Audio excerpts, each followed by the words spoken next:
Our next speaker is Dierra Jenkins. She's a passionate community activist who consistently volunteers her time to help young people fight past their many challenges.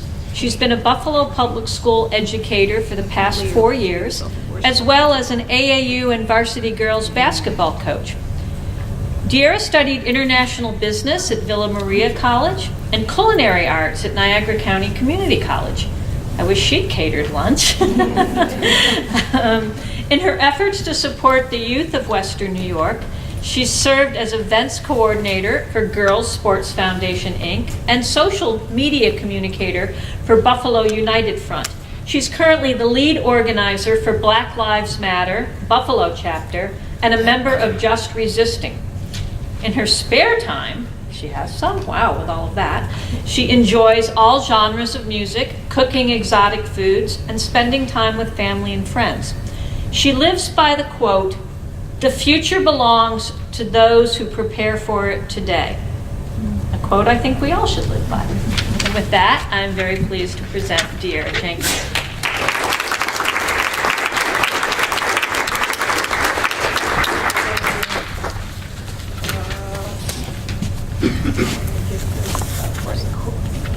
Can you guys hear me? Yeah. Okay, cool. So, good afternoon.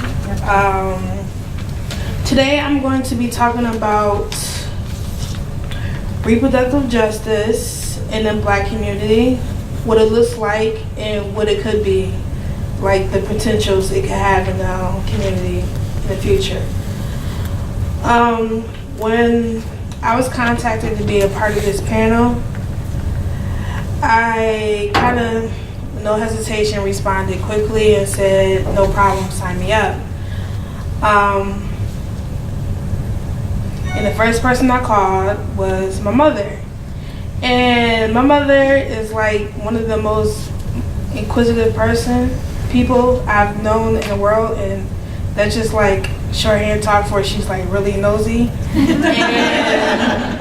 But the apple doesn't really fall too far from the tree because I'm a little nosy too. But so I called my mother, and of course she asked me her 99 questions.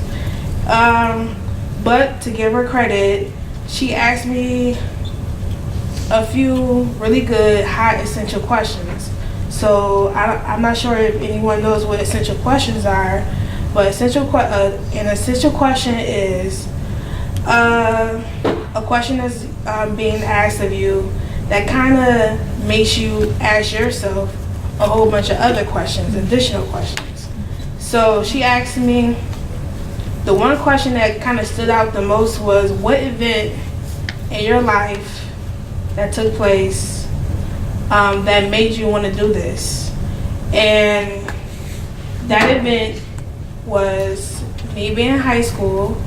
I had a crew of friends. We were best friends all through high school.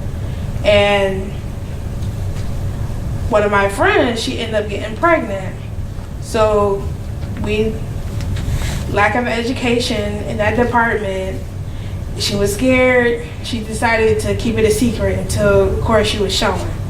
About 6 months down the line, she started to show, so she was kind of forced to tell her parents, which was a little too late, because maybe 3 weeks later, she ended up being rushed to the hospital and later pronounced dead, her and her unborn child.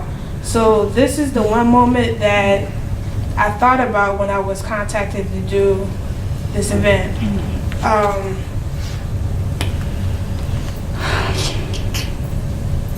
So what is reproductive justice?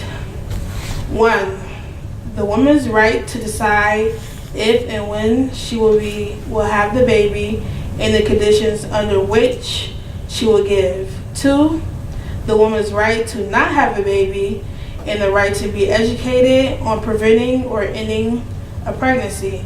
And 3, a woman's right to parent the child she has had in a safe and healthy environment and sustainable community.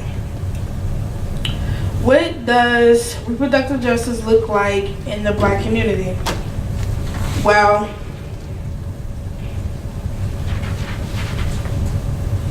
Even though reproductive justice has been a hot subject for, I don't know, maybe 24, 25 years or so, somewhere down the line, I feel as if the black women has kind of been left behind.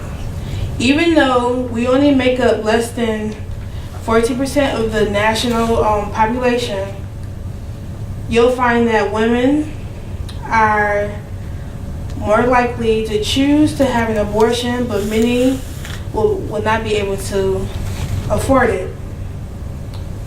The reasons are because, one, most likely it was unattended and couldn't be prevented due to the lack of access to contraception, like condoms and birth control. And two, they were unable to afford insurance with affordable copay to cover doctor visits, which has led to black women being 4 times more likely than white women to die from complications from their pregnancy. Even though in the black community the rate of pregnancy has gone down, the death rate in pregnancy complication has gone up.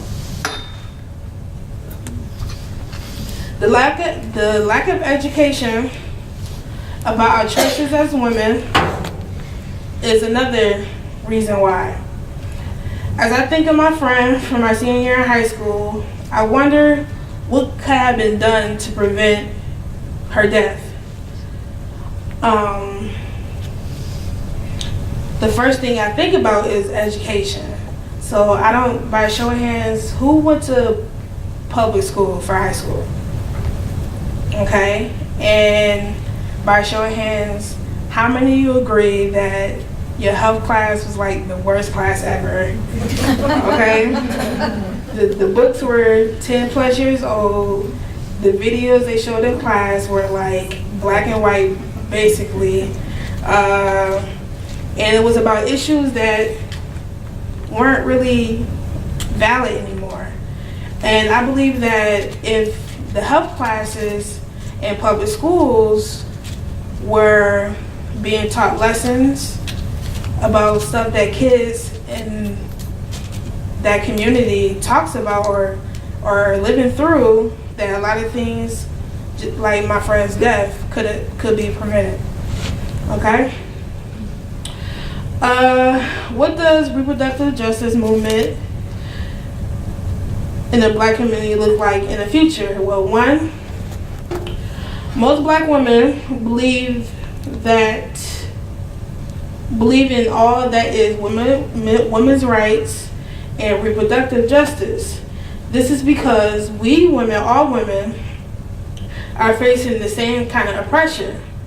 It just happens to be on different kind of levels, i.e., most women of color who can't afford contraception is because they're in a single income, single family home. And that is affected by the criminal justice system and or like ICE deporting families and parents away. So families are just getting broken up. So that's why most African American houses, black houses, or houses of color have single income, single parent homes. Two, reproductive justice educational classes should be more in the areas that need, more in the areas of community.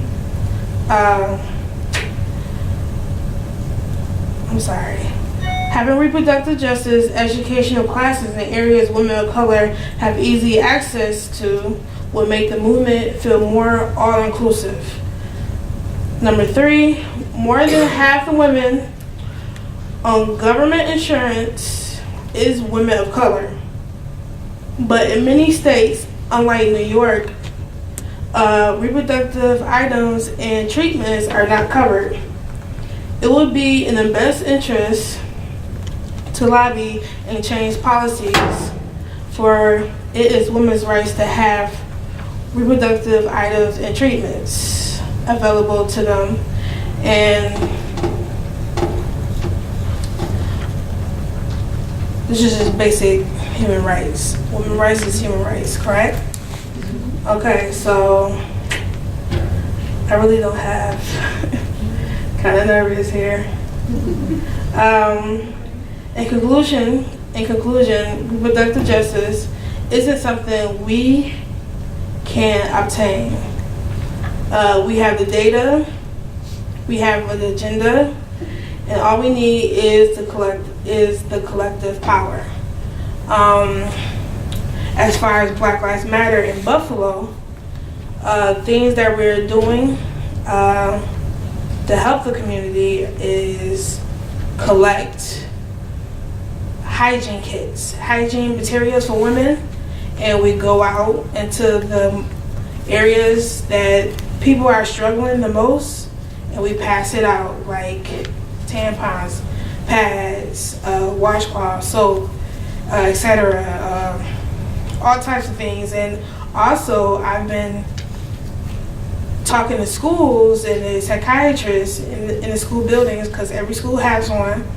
And if she needs like 10 for some girls that's really in need, we'll drop it off to the school.